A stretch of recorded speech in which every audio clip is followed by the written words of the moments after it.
Valorant. Uy, Ah, Valorant? okay guys, pag-uusapan natin ngayon ang pambansang laro ng ay hindi naman pala. That's very wrong. Let's not talk about that.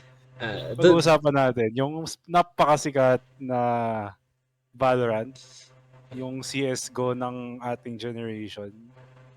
ah, dun Let's sa, talk about dun sa, lang dun sa, sige. dun sa introduction kong sobrang ganda kay Dean, minention ko na, very, Mm. proficient, no? Proficient si Dean sa e-sport ng Valorant. And, that being said, diba, it's only fitting na we have one of the experts sa laro here with us while we talk about one of the games that not only got us through the pandemic pero ano, Brought us closer together. and also divided us apart. It depends on ano Yes. ano. Oh yeah. Pero ano, Give the it's shoe fits. in the grand scheme of things, diba? It's a game na it has been a big part of our recent history as friends. So, Valorant, what about it? Ano yung Sage is bad. Ay, ay, do tell kung bakit. mm, Why? How so? hotel.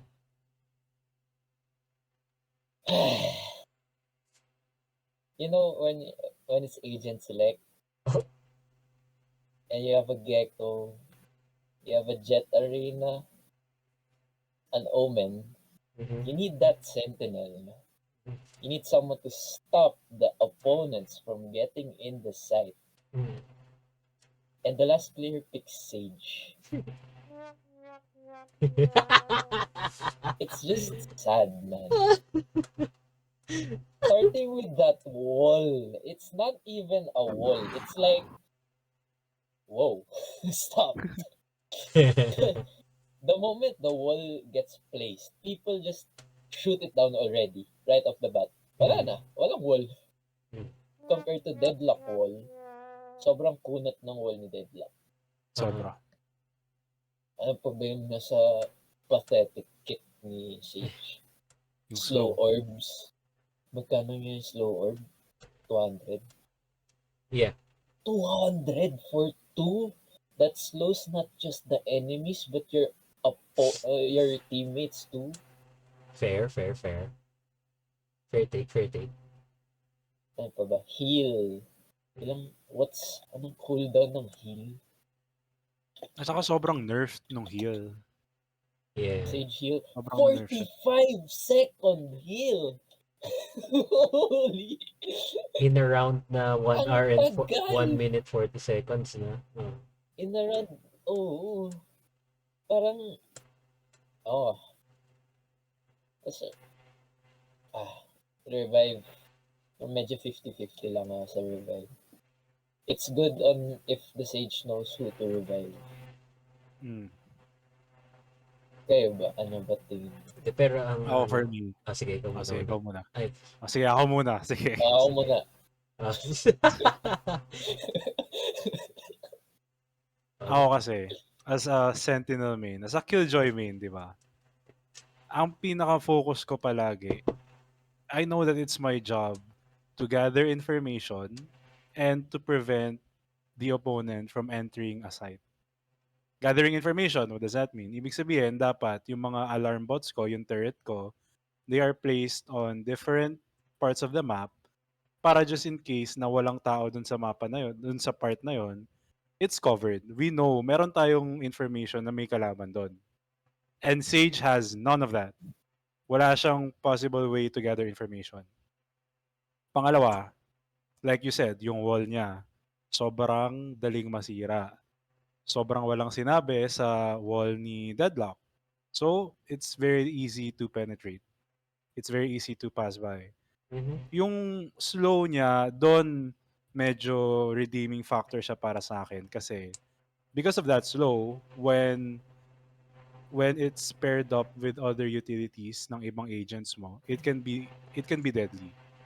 With that said, if you were to compare that to the kit of Killjoy, who already has a deadly kit all by herself, di ba? wala na namang nasabi yung yung slow ni Sage. Yung pinaka-redeeming factor lang para sa akin is yung niya, yung ult niya. Kasi like we said, yung heal ni Sage, sobrang nerfed siya to the ground na parang halos walang epekto to the game yung heal niya. So for me, the redeeming factor lang talaga is yung niya, yung heal, yung niya, yung kanyang uh, ult. Pero dahil sa mga bagong agents, just like Clove, who has a second life sa ult niya, we have Phoenix who can die and come back to life kapag naka-ult siya. Medyo nagsisimula nang bumaba na naman yung stock ni Sage because of that regard. So I think na it's about time na medyo ma-nerf naman, na ma-buff naman si Sage. How about you, Rick? Ako naman, I do agree. Siyempre statistically, with how much Sage has been nerfed, ginawa nila mas expensive wall niya, ginawa mas matagal yung healing niya, maliban pa doon, ginawa pang mas mahina yung healing niya. Minahal din nila yung slow orbs. Resurrections remains the same. Actually, hindi. Dinamihan din nila yung orbs na kailangan mo para mag-rest. Sage has fallen off talaga in the sense of how Sentinels function ngayon sa landscape ng Valorant. The thing that I'd like to say though is I feel like every agent has its purpose, and I still think Sage has a role pa naman in the game. Not just syempre sa story, pero sa game talaga in gameplay. I believe naman na you can still find success when playing with Sage. And I still think naman that her wall and her orbs, especially the resurrection, can make a big difference in rounds, especially nga lang, it's the skill floor is very high kasi if you want to make it effective, you have to work a little bit harder for it. It's not like simply putting down a deadlock wall, boom, fuck, shoot it, unless wala, can't go through it, it's like that in my Alam mo, sense. for me, Mm. kapag may Sage sa team, feeling ko dapat merong hard senti na iba pa. And also, I think na kapag may Sage, it's either sobrang galing nila or pinili lang nila si Sage kasi hindi sila marunong mag-Valorant. At siya yung parang pinaka-starter pack or siya yung sinabihan siya ng jowa niya, "Oh, ito Sage, mag-Sage ka, ipakit Sage kita." Mm. At saka, going back to my statement on every agent has a purpose in Valorant. Every agent naman talaga has a purpose. Even though if you're, I don't know if Valorant has tiers ngayon, pero for example, diba, if you compare an Omen smoke, in the sense of smokes, diba? Mas malit yung smoke ng Omen compared sa Astra. Mas short din yung duration.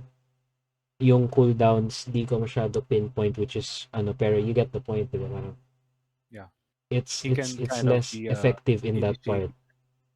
Oo, pero he makes up for his shortcomings with yung blind niya, teleports, ganun. Yeah. Every agent has their purpose, even though if they have weak suits.